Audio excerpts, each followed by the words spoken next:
Hi, I'm Will Townsend, Vice President and Principal Analyst, managing the networking and security practices at Moor Insights Strategy. Joining me today at the LoRaWAN Live event in Orlando is Boris Stockermann. Welcome, Boris. Welcome. So, Boris, you manage the Smart Cities working group, correct, within the LoRa Alliance? Yeah. Okay. And by the way, I love this outfit that you're wearing. It's very yellow. It's very neon. Yeah, it's the color of LoRaWAN, you know. So I'm actually a LoRaWAN ambassador since I think 6 years now. Yeah. And so I do that with real hard passion. You know, I was wearing my blue suit yesterday. So Right. I'm with Zenner, so I'm the director for new business areas for Europe.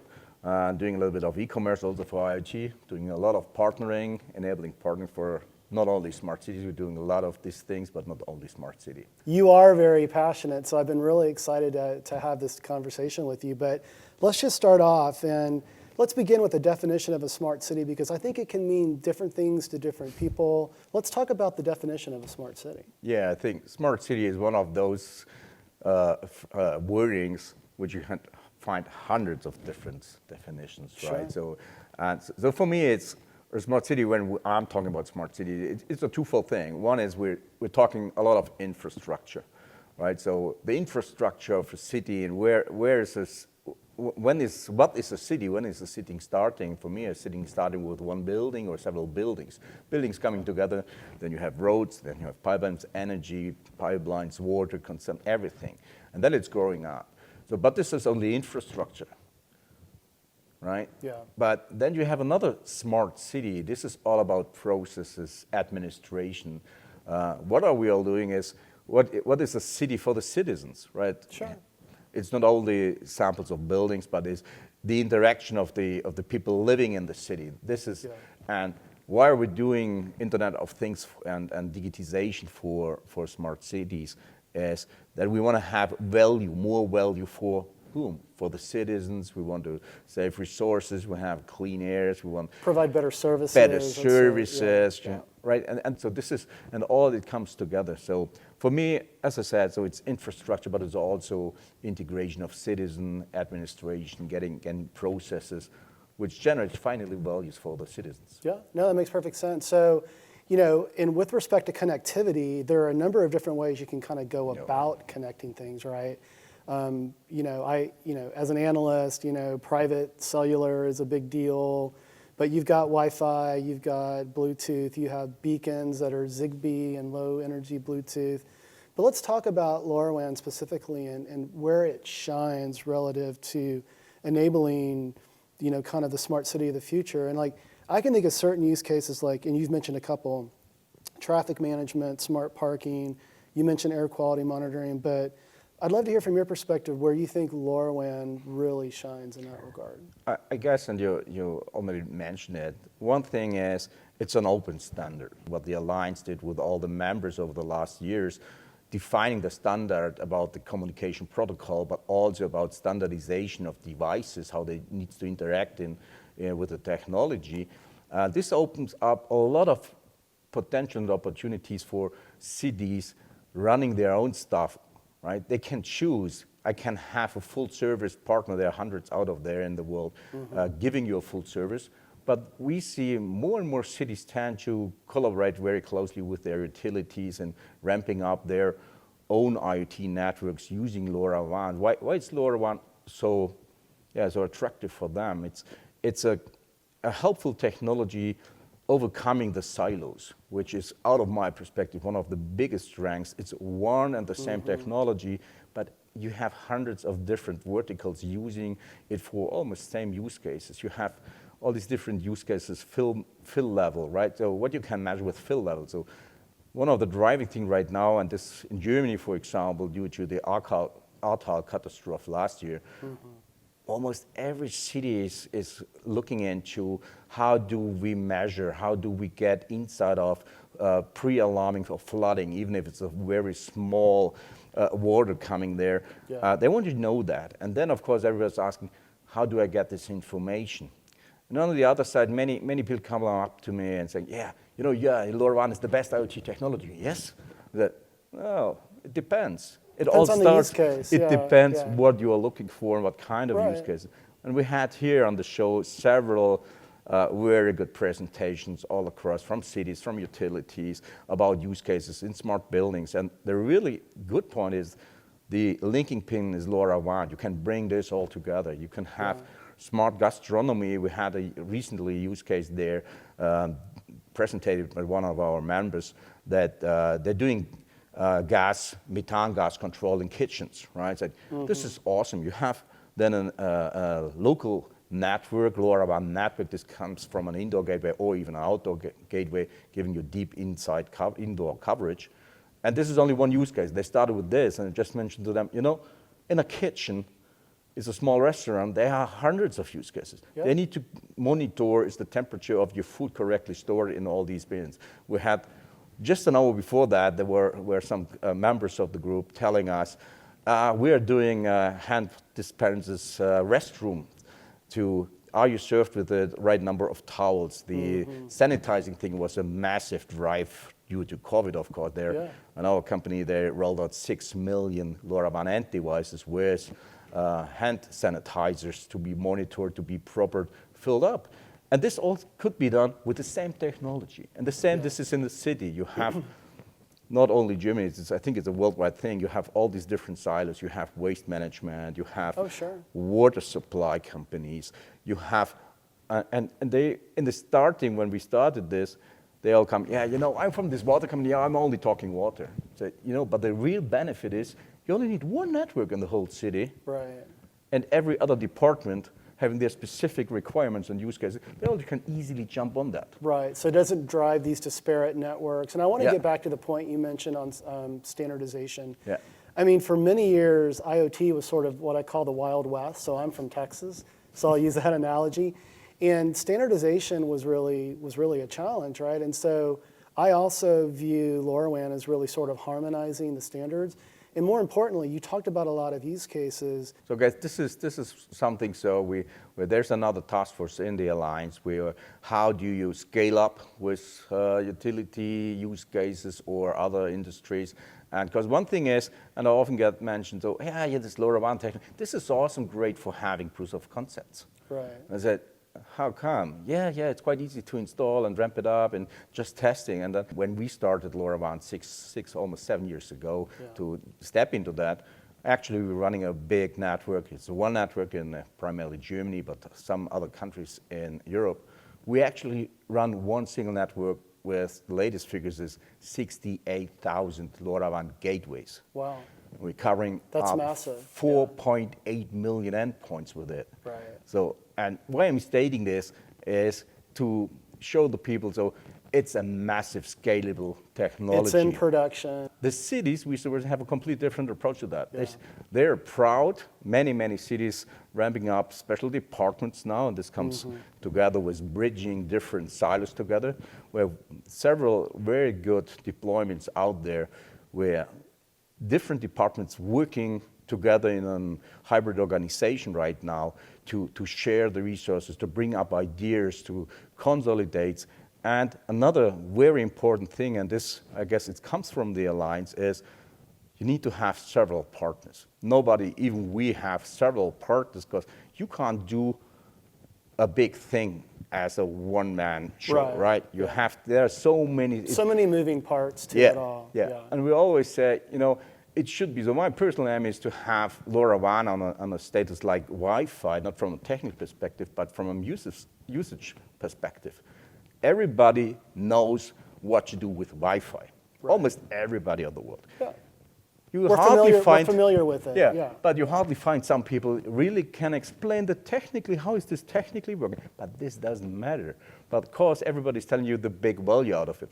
And I think that the big next thing when talking about LoRaWAN, reaching the markets, we need to work on it that is so easy like Wi-Fi. Just how you bring up devices on a network, how you're setting up messaging when you get an alert by a device, right? So normally, you are not interested in all these data coming from devices as long as everything is okay. Right. You're only interested if something is not longer as it should be. Something gets overflowed or run out of resource or something you need an alarm on. probably. And this is what the strengths of this technology next to the part of reach. You can easily have such a hotel like here. You have one gateway and you have a deep indoor coverage down to the basement only with one single gateway. Yeah. And it goes through concrete, it gets on the floor. And my colleagues here from Zenner US, and we're actually bringing our network technology from Europe now to the US, of course, with a proper frequency setup. But they hardly could believe what we were telling them, you know. And then they tested it, and they were real fascinated about the reach of the radio transmission. So it's awesome. Yeah. It's really awesome. Yeah. And we will see massive rollouts there and values for the citizens, for all of us. And we had a very good pitch yesterday from our president from Zenner US, showing about the critical situation on a worldwide perspective about water supply. Yeah. Water is one of the most important resources for all of us. Mm-hmm. And to monitor that about consumption, and we are in water business with water meters from Zenner, of course, but if you don't measure it, how you want to control it? And this is a thing, actually, what is driving cities. Just as an example, due to the actual crisis we have, all the cities are driving their temperature down in public buildings. How you ensure that you are aiming up for 17 degrees Celsius? How you ensure in huge buildings where you have thermostat heatings, how you ensure that nobody goes there and open up the ventile for the thermostats, that it's raising, no, it's cold here, I will have more heat. And LoRaWAN is a perfect fit for this. Yeah. Because there are some partners, some members of the Alliance already providing devices for that, which runs in almost every LoRaWAN standardized network. And we get a massive demand for that. Saving resources, bringing down cost. And for us as Bernard Minol Zenner Group, this was one of the key driving point why we entered LoRaWAN.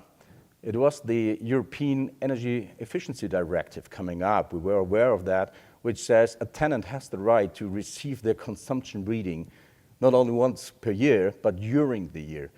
Because why? Because if you don't know how much you consume, you can't save it. Somebody coming up and tell you, you used 20% more heating last year. Mm-hmm. Oh, now I can't change it. How do you quantify that? Yeah, but see, you're reading my mind on my next question, and it's around sustainability. And you've already been talking about this. I was at the expo last year in Paris. I moderated a panel. We had some great organizations, municipalities participate in that. And I really left that event struck with, hey, sustainability is really something that LoRaWAN can credibly hang its hat on. So I just would like to get your perspective this week in Orlando. Has that conversation continued? Yeah. And can you share any insights from those conversations? I guess sustainability, it comes up and it won't leave us. Right. It will. It's like data security. Right. I was in data security 1.5 years, several years ago, but this is it's all, and every time you will have to cover this. And the same with sustainability, saving resources. I mentioned already water, but the same is air quality. We had here the Smart City panel with our members, and can remember Violet Sue from Seed. She were giving us 4 use cases they're rolling out across the world by monitoring local weather conditions in cities, identifying heat spots where you may have a chance. If you know is certain very hot areas in the world, there is a hot spot. Well, how could we fight this by, for example, painting the buildings in light colors, putting up plants to have cooling areas there. This is so air quality, but it's not only temperature and humidity. It's also critical stuff which pollution. And she was showing me a showcase how they identify as a city there was an air pollution, and they could follow up where the pollution came from Wow. which industry, from which Wow. company, Yeah. which is very helpful. And they were using the system, sending an alarm to the citizens that you know better get out there because we identified there's a pollution coming up, so you should move the area, Sure. or better out of the area. And this is so air quality, water quality, energy consumption. We have the street lighting project on many cities worldwide. It's not only saving energy when you have the chance by bringing down the street light intensity. We all know about there's new light technology with LED Sure. bulbs, right? Yeah. But this is not alone, but it also enables you having security. Think about a park, you went nights through a park, you would be loving get lights on your street, not Yeah. do a dark. So light is always good to have, but you don't want to have the park illuminated the whole night because Right. only one person's walking there for a That would quarter make minute, no right? sense, yeah. So this is things coming up, how we save energy, how we use these kind of technology, and then coming back to the beginning, generating value for citizens, Sure. value for all of us. And Yeah. we had dramatic showcase on this water quality thing, and I said, we are all very lucky. We go to a thing and just open, and the water comes out. You can Right. drink it. Yeah. We take it for granted. We take it for granted because Yeah. you grew up like this. Right. But there are millions of people even don't know if they will have clear drinking water. They don't know how to get it actually. Right. And you asked before, okay, this is, for me, we have now a technology, and there are several out there, but we have a technology you can use for that. And Yeah. I think it's also a task for all of us to take this technology and use it for better, right? You're right. Food control, serving food. We are producing so many food which is finally not used. So we have so many people starving worldwide. Yeah. The food is there. It's a question of deployment, how you leverage it, the same. And using with everything. technology, Yeah. what I call tech for good, Yeah. to extend that. And what I continue to be impressed with, the LoRaWAN platform, is just the scalability, the cost effectiveness, and what it can do from an IoT perspective. But Yeah. Boris, it's always a pleasure chatting with you. I love your passion. I love your outfit. And thanks again for Thank you. taking the time. Thank you for having me, Will. Thank you.